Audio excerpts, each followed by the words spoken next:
Oke, Bismillahirrahmanirrahim. Assalamualaikum warahmatullahi wabarakatuh. Waalaikumsalam Waalaikumsalam warahmatullahi warahmatullahi wabarakatuh. wabarakatuh. Di sini kami akan mempresentasikan hasil tugas akhir Big Data Analytic yang berjudul Analisis Predictive Customer Churn menggunakan Machine Learning dengan PySpark pada data perusahaan telekomunikasi.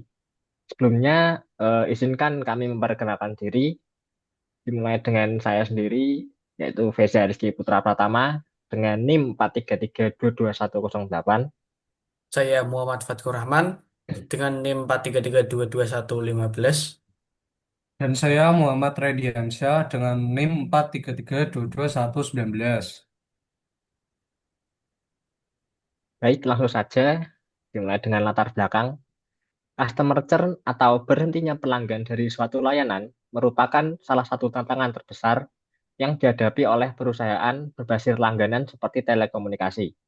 Permasalahan ini menjadi kritis karena biaya untuk mengakuisisi pelanggan baru terbukti jauh lebih mahal dibandingkan biaya untuk mempertahankan pelanggan yang sudah ada. Oleh karena itu, tingkat churn yang tinggi dan terjadi secara terus-menerus dapat secara langsung menggerus pendapatan dan menjadi penghambat signifikan bagi pertumbuhan bisnis. Proyek analisis ini bertujuan untuk membedah akar masalah tersebut dan menemukan solusi berbasis data. Selanjutnya, permasalahan dari proyek ini, perusahaan telekomunikasi dalam studi kasus ini perlu mengurangi tingkat churn pelanggan. Untuk melakukan ini, perusahaan harus terlebih dahulu memahami faktor-faktor utama yang menyebabkan seorang pelanggan memutuskan untuk berhenti berlangganan. Dengan mengidentifikasi pola dari data pelanggan historis, perusahaan dapat membangun sebuah model prediktif. Model ini akan membantu mengidentifikasi pelanggan yang berisiko tinggi untuk churn di masa depan, sehingga perusahaan dapat mengambil tindakan proaktif seperti memberikan penawaran khusus, diskon, atau meningkatkan kualitas layanan untuk mempertahankan mereka. Proyek ini bertujuan untuk menganalisis data pelanggan dan membangun model machine learning menggunakan teknologi big data, yaitu PySpark, untuk memprediksi customer churn. Baik, ada pun pertanyaan-pertanyaan bisnis yang ada dari proyek kami. Yang nomor satu, apa saja faktor-faktor kunci yang paling signifikan mempengaruhi seseorang pelanggan untuk berhenti berlangganan? Yang kedua, bagaimana karakteristik pelanggan yang cenderung churn, baik dari segi layanan, kontrak, maupun demografi?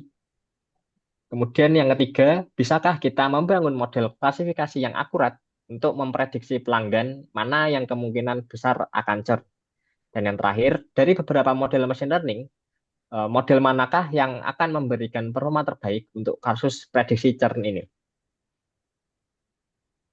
Kemudian untuk metodologi dan datasetnya, di sini kami menggunakan dataset dari Kaggle dengan nama Telco Customer Churn, yang dimana dataset ini berisi eh, data-data historis dari pelanggan dari sebuah perusahaan telekomunikasi. Kemudian untuk ukurannya sendiri ada sejumlah 7.043 record data pelanggan. Kemudian untuk fiturnya ada 21 atribut atau kolom yang mencakup demografi, informasi akun, detail layanan, pembayaran, dan lain sebagainya. Dan untuk teknologi yang digunakan, analisis ini dilakukan menggunakan Apache Spark. Dalam hal ini kami menggunakan PySpark yang sudah terintegrasi dengan Python untuk memproses data secara efisien. Untuk alur proses analisisnya, dari yang pertama itu memahami akar masalahnya, kemudian melakukan pembersihan dan juga eksplorasi data. Kemudian yang ketiga ada rekayasa fitur atau seleksi fitur. Kemudian yang keempat pemodelan machine learning dan yang terakhir evaluasi. Baik, langsung saja kita mulai masuk ke demo Google Colab-nya. Di sini kami menggunakan Google Colab sebagai runtime PySpark-nya yang berbasis Python. Baik, langsung saja akan saya mulai. Ya, jadi pertama-tama kita akan melakukan setup awal, yaitu notebook dimulai dengan memount Google Drive untuk akses dataset.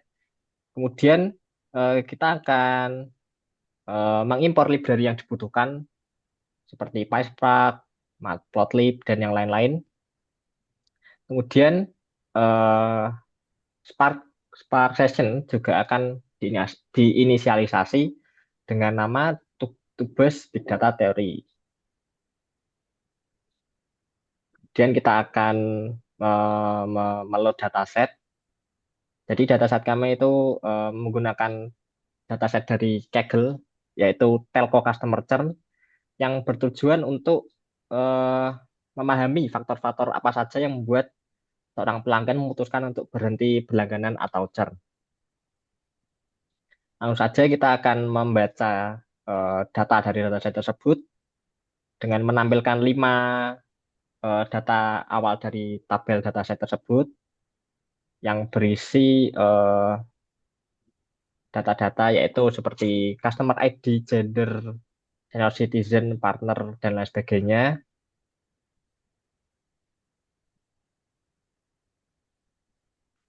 Kemudian kita akan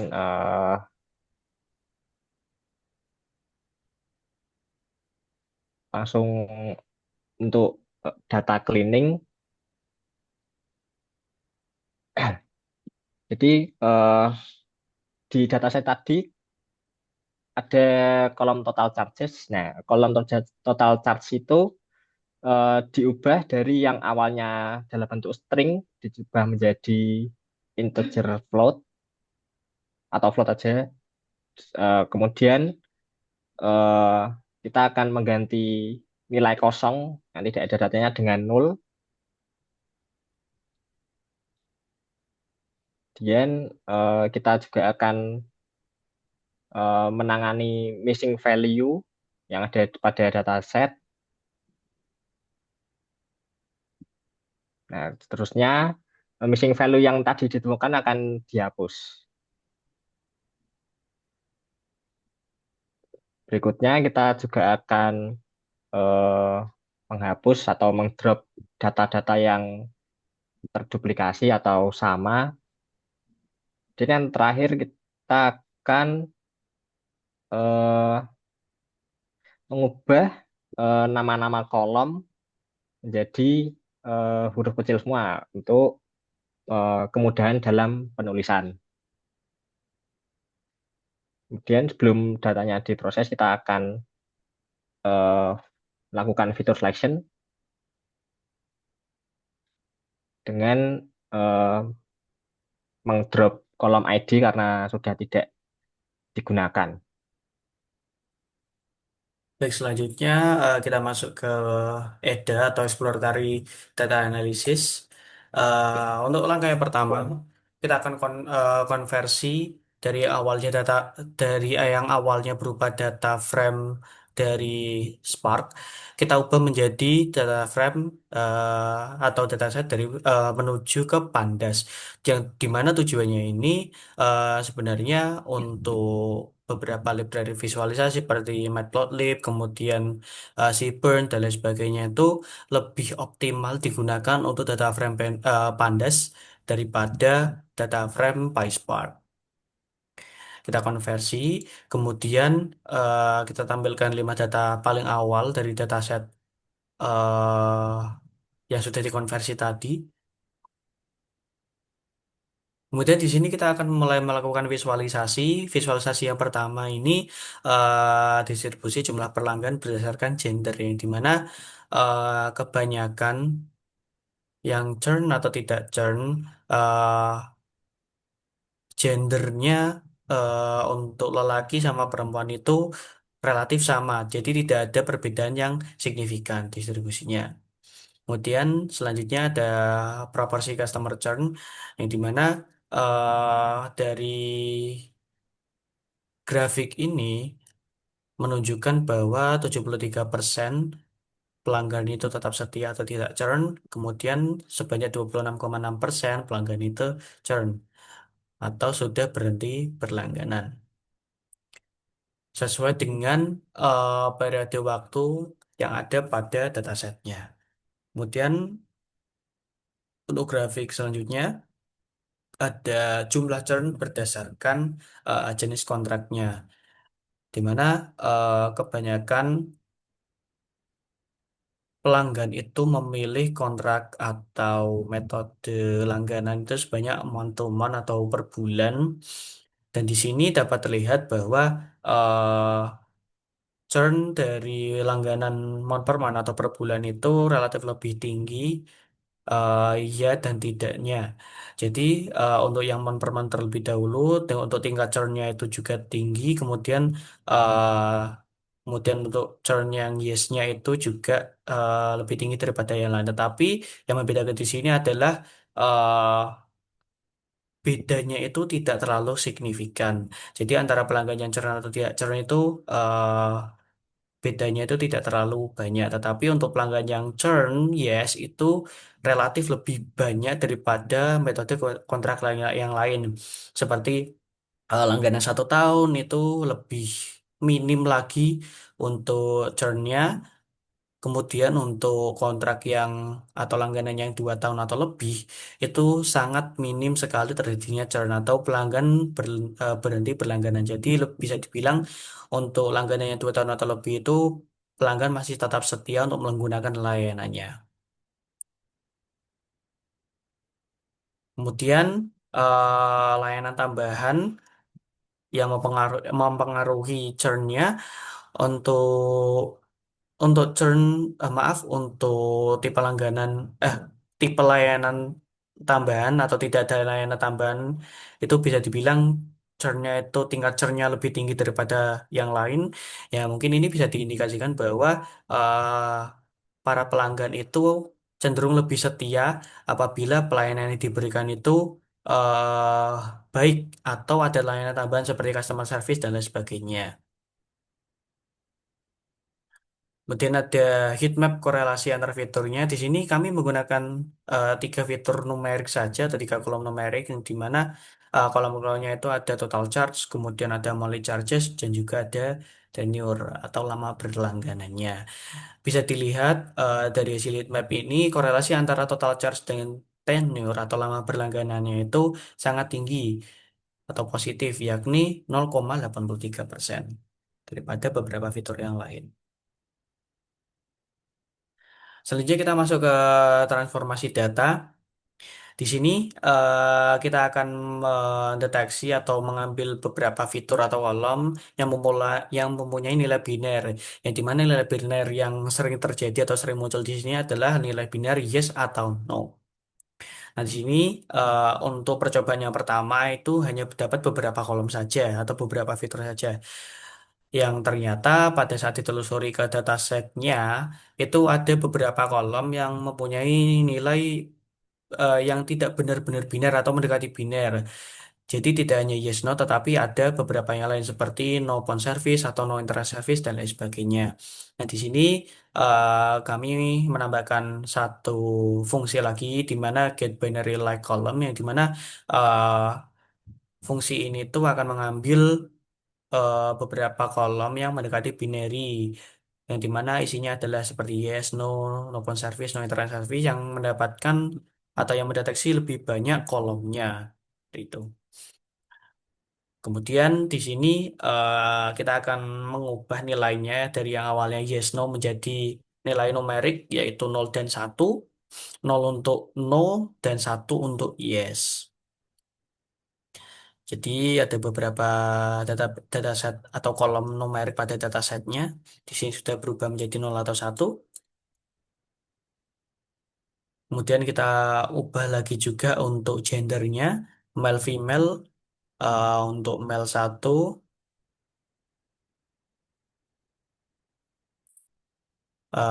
dan female 0. Dan kita tampilkan lagi. Dan di sini kolom gender sudah berubah menjadi 0 dan 1. Dan untuk datasetnya sudah berubah menjadi int kebanyakan dan juga float. Di sini masih ada kolom payment method yang masih bernilai string dan juga internet service kita ubah menjadi kolom numerik dengan nilai 1, 0, 1, dan juga 2. Nah, selanjutnya tahap hot encoding yang dijelaskan oleh rekan saya Randy. Baik, lanjut ke bagian ke one hot encoding. One hot encoding yaitu mengubah satu kolom kategorikal dengan banyak nilai unik menjadi beberapa kolom biner di mana setiap kolom biner mewakili satu nilai unik dari kolom asli. Ini membantu algoritma machine learning memahami dan memproses data kategorikal dengan lebih baik. Nah, pada kode yang di bawah ini memiliki tujuan utama yaitu untuk melakukan audit kualitas data, yaitu untuk mengidentifikasi kolom mana yang memiliki data hilang dan berapa banyak data yang hilang di setiap kolom tersebut. Kemudian pada kode selanjutnya yaitu digunakan untuk menampilkan semua nilai unik atau yang berbeda dari kolom internet service pada data frame. Ya, kodenya itu untuk digunakan untuk melihat kategori layanan internet yang tersedia dalam dataset. Kemudian pa- pada kode selanjutnya yaitu bertujuan untuk mengubah kolom yang berisi data kategorikal seperti month to month, DSL atau mail check menjadi format numerik biner atau angka 0 dan 1. Karena untuk persiapan data di machine learning karena sebagian algoritmanya itu memerlukan input berupa angka. Kemudian selanjutnya yaitu kode yang selanjutnya itu digunakan untuk menampilkan skema atau blueprint atau cetak biru dari data frame, yaitu df encode ini ke layar. Skema yang ini diberikan ringkasan struktural dari data yang ada. Kemudian pada kode selanjutnya digunakan untuk memeriksa data untuk menghitung jumlah nilai kosong nol di setiap kolom pada data frame. df encode ini lalu menampilkannya dalam bentuk tabel. Langkah pentingnya yaitu untuk memastikan tidak ada data yang hilang setelah semua proses transformasi selesai. Kemudian dilanjut dengan kode yang di bawah ini yang digunakan untuk mengubah data frame yang telah diproses menggunakan PySpark dengan format Pandas yang menampilkan beberapa baris pertama untuk memastikan data sudah benar atau belum. Yang untuk dilanjut untuk divisualisasikan. Kemudian Def encode columns ini digunakan untuk menampilkan daftar list dari semua nama kolom yang ada di data frame ini. Kemudian masuk ke jadikan jam, jadikan jam menjadi label untuk klasifikasi. Di sini kodenya, kode di bawah ini digunakan untuk mengganti nama atau merename dari kolom chart menjadi label dalam data frame encode ini. Kemudian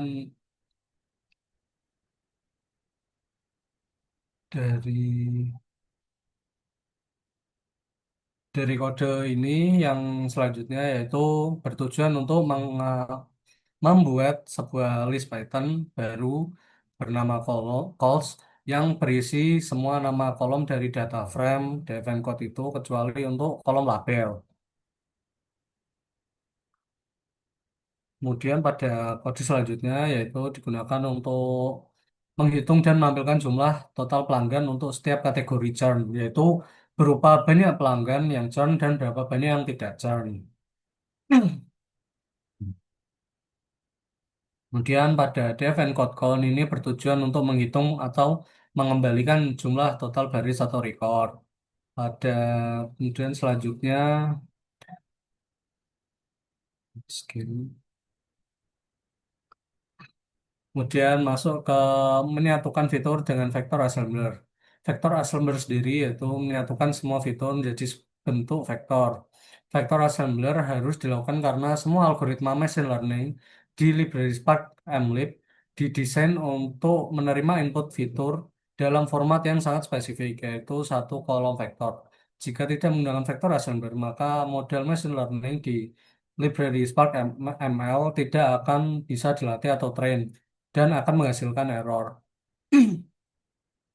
Kemudian penjelasan dari kode ini yaitu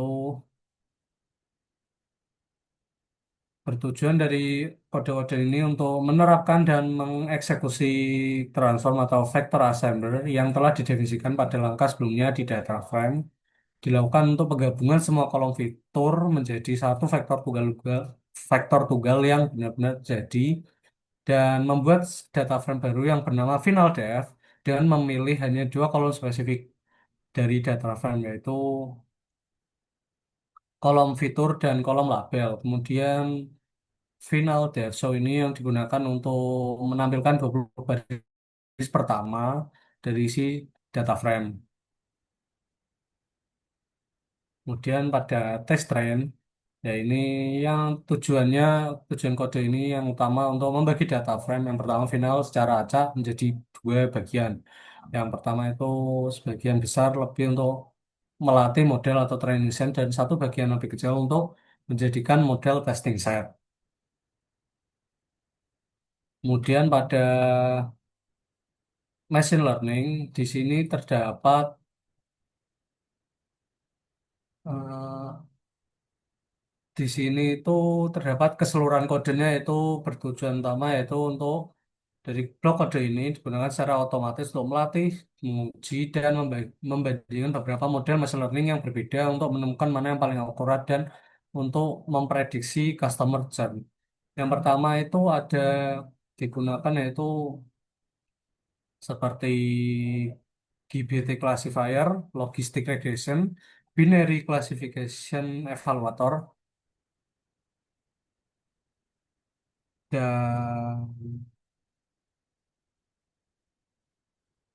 dan model-model yang digunakan yaitu ada logistic regression, linear SVC, GPT classifier, random forest classifier, dan naive Bayes. Dan masing-masing akurasi pada GPT classifier itu mendapatkan 0,8123, logistic regression yaitu 0,8241, dan linear SVC 0,8137, dan decision tree classifier yaitu dengan angka akurasi 0,8046, dan random forest classifier 0,8109, dan training naive Bayes dengan akurasi 0,6692.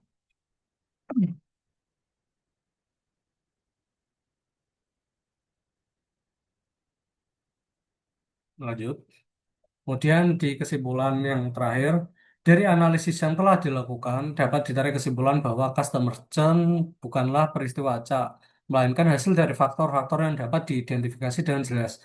Pendorong utama pelanggan untuk berhenti berlangganan adalah kombinasi dari kontrak jangka pendek atau bulanan, masa pelangganan yang masih singkat atau tenure rendah, serta ketiadaan layanan pendukung krusial seperti dukungan teknis. Analisis ini juga menegaskan bahwa karakteristik pelanggan berisiko tinggi dapat dipetakan secara akurat. Lebih lanjut, proyek ini membuktikan bahwa dengan memanfaatkan teknologi big data seperti PySpark dan penerapan machine learning, kita dapat membangun model prediktif yang andal dan efektif untuk mengantisipasi churn dan memberikan perusahaan kemampuan untuk bertindak secara proaktif.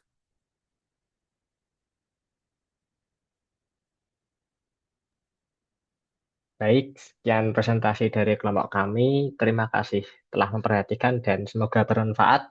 Wassalamualaikum warahmatullahi wabarakatuh. Waalaikumsalam warahmatullahi wabarakatuh.